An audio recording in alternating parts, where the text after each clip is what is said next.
I'm the senior minister at First Unitarian Society of Minneapolis, and this is Coffee and Wisdom. This week, we've been thinking about rethinking what we need, given the fact that we do live now in the Anthropocene, an epoch that is created by us, human beings, and that we've changed the very climate itself. What do we do now? And I think that's a pretty good question. These are recent headlines that we also have to think about from the 20th of January, 2021. More Americans have now died from COVID-19 than the number of U.S. troops killed during World War II. Headline from 13 January, federal debt to exceed the gross domestic product for the first time since World War II. So what we're thinking about here is how are we going to deal with the coming months? Because we do know that catastrophe creates innovation and change. It's one of the kind of rules of thumb of human history that big change occurs after big catastrophes. And COVID-19 has been a worldwide catastrophe. So what does that mean? It can go a couple of different ways, of course. One way is toward an insular nationalism, a blood and soil kind of nationalism, or it can go toward a more international approach. And I think the question is still up in the air as to which those will be. It's not a clean slate that we have now, but it's as close as we have gotten to a clean slate in a very long time in terms of American politics and what to do next. Gloria Steinem says, without leaps of imagination or dreaming, we lose the excitement of possibilities. Dreaming, after all, is a form of planning. So I think even though we are still in the midst of the pandemic, now's the time to be thinking about where we may be going in the future. And this week, just a quick review, I've been talking about some of the ways that people are thinking about how to go in the Anthropocene. One way is donut economics, 7 ways to think like a 21st century economist, a great book by a Cambridge professor, Kate Raworth. It's a new way of thinking about how we do growth in which we stay within the limits of the planet itself, first and foremost, to meet human needs so that we don't break the planet. Another way that's coming out of that way of thinking is circular cities. The city of Berlin, for example, Malmö, Sweden. Several European cities have signed on to the circular city idea charter, in which they say, you know what, we're going to use our own waste in order to recreate the power we need to power the city. We're going to be circular in the way that our energy usage works. I talked yesterday about a new way of thinking about communicating. Liberals and progressives have not been good in the way that we communicate. That was pointed out most drastically by George Lakoff and Mark Johnson in their great book, Metaphors We Live By, saying, wait a minute, you've got to think about what the metaphors mean before you begin using them. The example that I used yesterday was thinking about argument from the metaphor of war. When you do that, suddenly you have winners and losers, you have destruction, etc.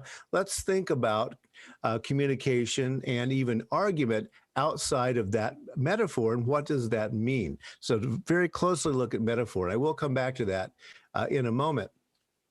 Another new way of thinking is how do we think about community? I talked this week about a great new book by Robert D. Putnam and Shailin Rodney Garrett called The Upswing, How We Came Together a Century Ago and How We Can Do It Again. They trace U.S. history from an I standpoint, even looking at the usage, how often the word I was used, to a we that developed in the late 19th century with the social gospel movement, progressive movement, and then that really pretty well held up until somewhere probably in the 1920s. But they say we can do that once again. Putnam says this: people divorced from community, occupation, and association are first and foremost among the supporters of extremism. Again, catastrophe creates something. One thing catastrophes can create is opportunity. Another thing it can create is extreme nationalism. And so we have an opportunity here to recreate community that does help stop or keep down the extremist ideas on both sides of the political spectrum. What's the goal? Well, the goal is to find a path to a majority-minority multicultural nation. In Black History Month, the month of February, our theme at First Unitarian Society will be Beloved Community. How do we recreate community in such a way that we can go forward into what will be a majority-minority multicultural nation by about 2045, according to most demographers? That's the question. And as progressive liberal humanists, we definitely want it to be a smooth and beautiful transition with justice for all. One of the things I also talked about this week is how the Western mind can get back toward what would be considered an animism that was dismissed by the monotheisms in the Western world through time, but a way of seeing and decentering the human instead of the human being at the center and everything around the human being an object to be used, whether it be slaughtered or ran over or baked or whatever.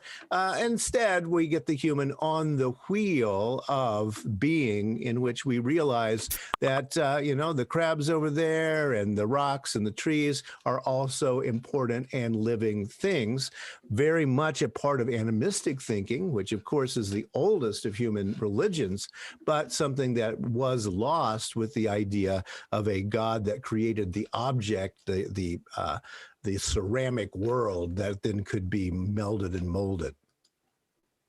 In that way of thinking, we go from centralized to distributed systems, and probably the way that we really need to begin thinking in our new reality. It is new for Westerners. It's a way of thinking in which everything is de-centered. So in the contemporary way of thinking, you've got God at the center or humanity at the center, something, and then everything else goes off from that. That's a centralized system. It's also the way we do government and economics and manufacturing, et cetera. And how can we move toward a decentralized system and then eventually to a network system in which you don't have hierarchies anymore? Rather, all these nodes that used to be far out from centers suddenly become interconnected with everything else. It's a new way of thinking about doing all kinds of different things. And of course, being a humanist congregation, I think a lot about a new way of thinking about religion. And indeed, this is happening. One of the things we've been watching with Coffee and Wisdom is that now we're somewhere over 20, just a little south of 30% of Americans who either say they are none, they have no religion, or they are spiritual but not religious, or they are of the religion of no religion, et cetera, and have left traditional church behind, congregations behind. And what does that mean for a future? Again, thinking back toward Robert Putnam as how do we keep community when we have this extreme breakdown in what used to be the center of many communities. This is one of the books, Thinking Through These New Ways of Thinking, Black Lives and Sacred Humanity Toward an African-American Religious Naturalism. There's a lot of discussion of religious naturalism and some kind of new animism going on, even among more traditional Christians at this point.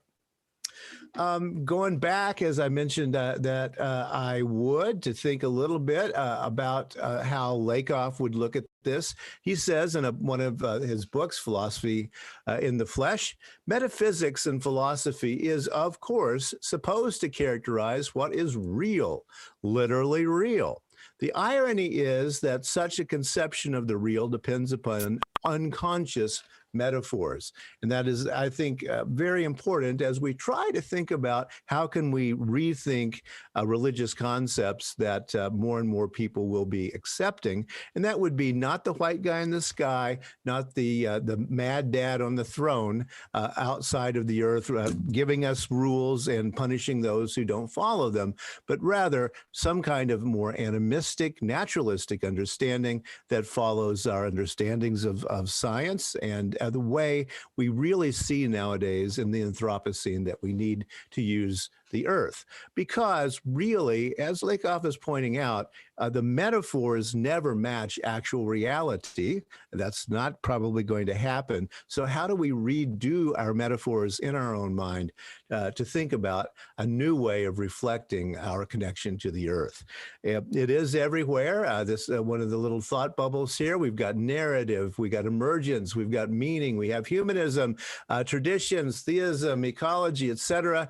And when people begin talking about those things, often religious naturalism is the idea that does percolate up, which is very much in line with humanist thinking in terms of probably no sort of deity. If there is, that would be the earth itself. And again, as I say, that goes all the way back to an animism that is very, very old in human thinking that predates the monotheisms by thousands of years. Because, as I mentioned yesterday from Harold Blackham, a humanist and philosopher from the UK, humanism is about the world, not about humanism. We do too often talk about, no, that's not humanist. Yes, that is humanist. Let's think all that through. No, let's think rather about the humanism that makes up the world. I'll end with a quote from one of my predecessors, FUS Minister Carl Storm in 1949. I've talked about Carl Storm before. Here he is in his flannel shirt in solidarity with the working class instead of a suit on Sunday morning. He says, whatever we may think about the universe and whatever we may think about God, this earth is our common home and our fellowship is of necessity with one another. Not, in other words, with the supernatural. We have tools and resources needful for a better life in a world made good. And whether we call ourselves humanists or theists or something else, we had better commit ourselves to the compelling common task. And he was calling us to do that back in 1949 as the U.S. was coming out of a very catastrophic time, the Second World War, calling us to come together to think about how do we fix the human condition. Let's stop worrying about what kinds of gods are or are not in various places. Stop worrying about those metaphors and think rather about saving ourselves. It was important in 1949, and it's probably even more important today. Thanks for listening this week. I'll be back next week with Coffee and Wisdom. And on Sunday at 10:30 a.m. Central Standard Time, I will be talking about dreaming is planning. Yes, that's the Gloria Steinem quote. And I will be thinking about some of these subjects that we've been talking about this week. Thanks for joining, and I'll see you on Sunday.